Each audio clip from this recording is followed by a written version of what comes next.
Hey folks, you're welcome back to the channel. Thank you for watching.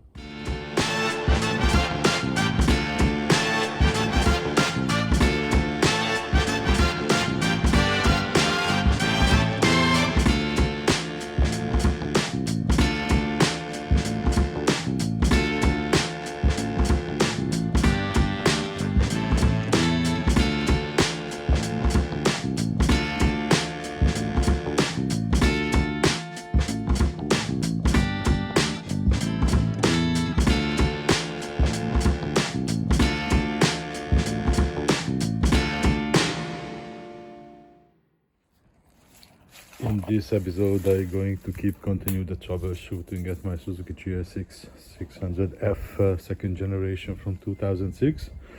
So in the previous episode, you've seen have been checked a lot of electrical components like the spark plugs, the coil, the wiring, the charging has been checked before, and now even the pickup coil. And unfortunately, still no luck. Couldn't find what the problem is.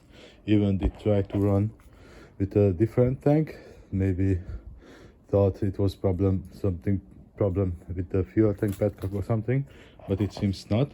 So what I'm going to do now, I'm gonna take off the carburetor line. Before that I take off, I'm gonna remove the air filter, gonna spray in some brake fluid to see how she's going to keep running, just in case, and then gonna take off eventually the carburetor and take it apart and check everything inside, the diaphragms, the needles, everything. So let's get it started. The bike been running a little bit, now it's more or less warm. Now I'm going to remove the air filter to see how she's running without the air filter. Gonna give it one more try to see, maybe there is something inside, I don't know, but I'm gonna try that one as well. So let's remove the air filter house. Now the air filter house is removed. I did try to pull up the sugars by hand, and the 3 and 4 were a little bit like stuck, but let's see how she's gonna run without the air filter house.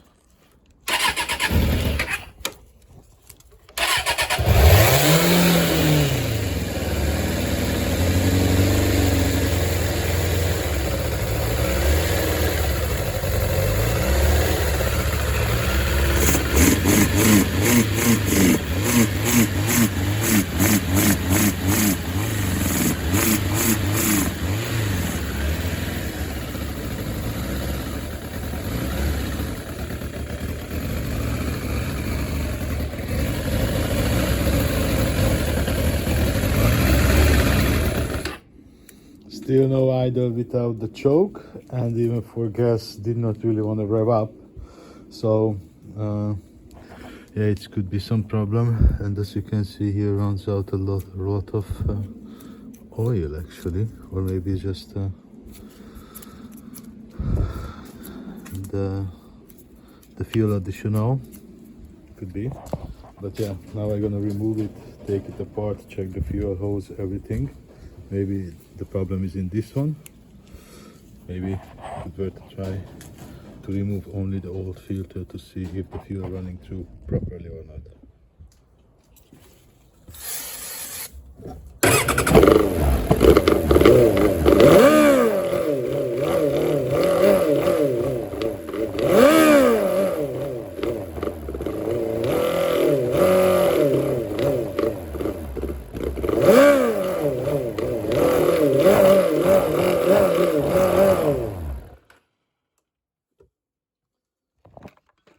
As you can see, the engine revs up with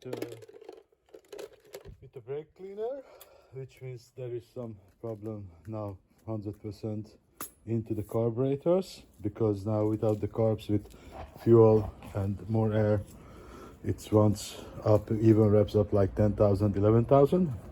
So let's take them apart and find what the problem is. Now the carbs are in, so let's start to take them apart to find out what the problem is. Gonna start on the top and then continue on the bottom. So let's do it. Now the top sides are open, the diaphragms are out. I did not find any problem with the springs or with the diaphragms. The springs are in a good shape and the diaphragms are as well. No any holes, no any tears, no mislocation. They are still rubbery, so does not harden up yet, so which is a good thing. So now I'm gonna go at the bottom, gonna open it up and then take out the nozzles and everything, check every passageways, check well, it seems the chokes are working properly. They are open up and closing, they do not stop open, which is a good sign. So let's move on the bottom. It seems the problem has been found. These are the nozzles for the idle for cylinder number 1 and 2, and both of them are clogged. And these nozzles are sitting here, which has the connection through the passageway for these air nozzles. And as you can see, these are who got the dirt, because the bike, it's mostly standing on a leaning on the left side because of the side stand. So these are mostly the first of them which are gonna clog up for anything what coming out from the tank, because it's always leaning on that way. But it's maybe fuel additive, this discoloration, because it's reddish, but that should not cause any problem like this. But luckily the problem has been found, and I'm gonna prepare her for the cleaning device, put her in, put these all 4 cups are in, and that should clean out these passageways. I'm gonna try to take them out because there are nozzles. Maybe it's not really visible, maybe there. So I'm gonna try them out as well, just in case, to be sure they're going to be cleaned properly. But yeah, I'm excited and happy a little bit already, because these are the things what could cause this problem. Even I had to screw in the idle screw entirely to get some idle. So I think we are on a good pattern. So let's clean that up and put in the cleaning device. So now the machine is prepared, the carbs are in. So let's start her up and then make her clear. Round number 1 is complete.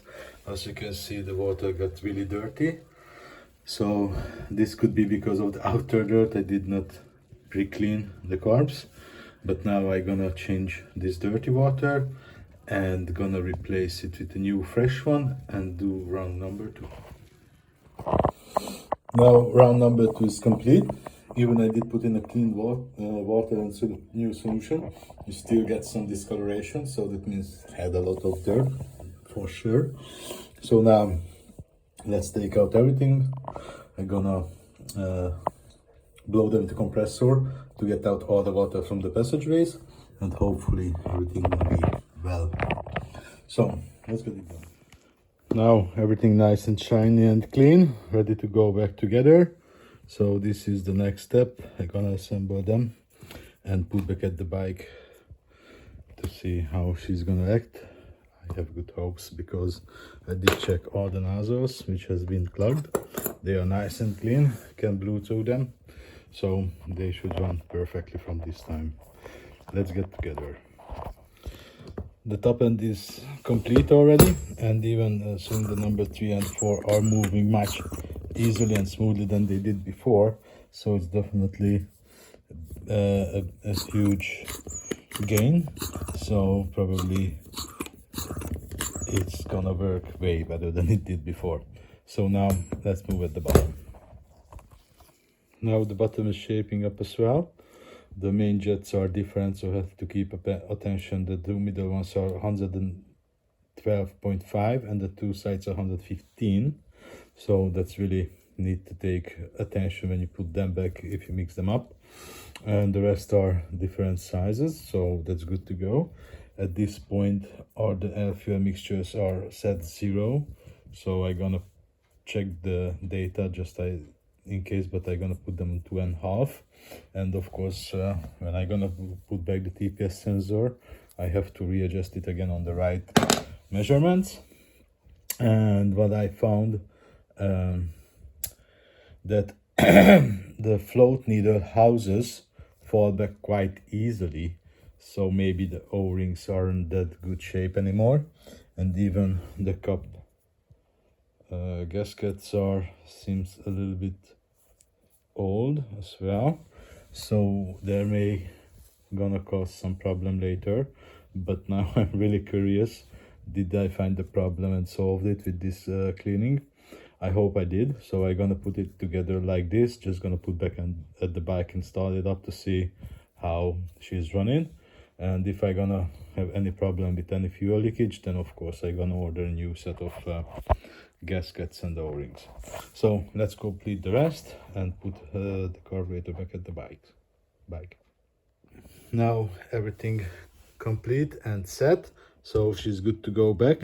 I did adjust some idle. I'm not sure it's gonna be well, but it's gonna be good enough to start up the bike, and later gonna adjust that as well. I think we not gonna need a sync the carbs, but if the idling or the running not gonna be as it should, of course I'm going to adjust the sync as well. So let's get back to carbs at the bike. Now the carbs are hooked up. I did apply the choke and the gas cable, and I did put on pre-running to fill up the system with fuel, and yes, we have a fuel leak. Then you can see the gaskets are not good, so I'm going to order a new set of gaskets. But now, just for curiosity, I'm gonna try to fire her up.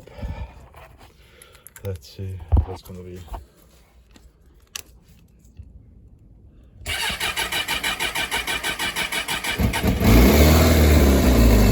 And she runs, and it's smoother than it was, which is a really good sign. So now I'm gonna adjust her back.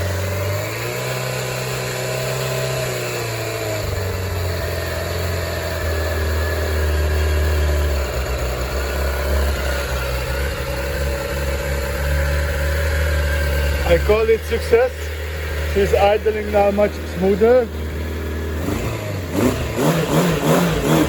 and revving up much higher. These are all good signs. I'm gonna let her run for a little bit to see how it's gonna be. Well, I call it success. So far so good. Now she's running without the choke, and the idle is steady, it's not waving, which is a good sign. But unfortunately there are two carbs are leaking, so I'm going to order a set of gaskets, a set of O-rings, and I think the adjustment for the idle air fuel mixture, it's too low. So I'm gonna order the new sets. When I'm gonna replace it, then I'm gonna adjust it a little bit higher. But now I'm happy with the result. She runs way smoother and way better, and has better gas reaction. Well, without the air filter it's still not perfect, but when I'm gonna put back together with different adjustment, hopefully she's gonna run much better. So I'm really happy with the result. It's a good day. So that's it for this episode, guys. Thank you for watching. If you liked it, see you in the next one. Bye bye.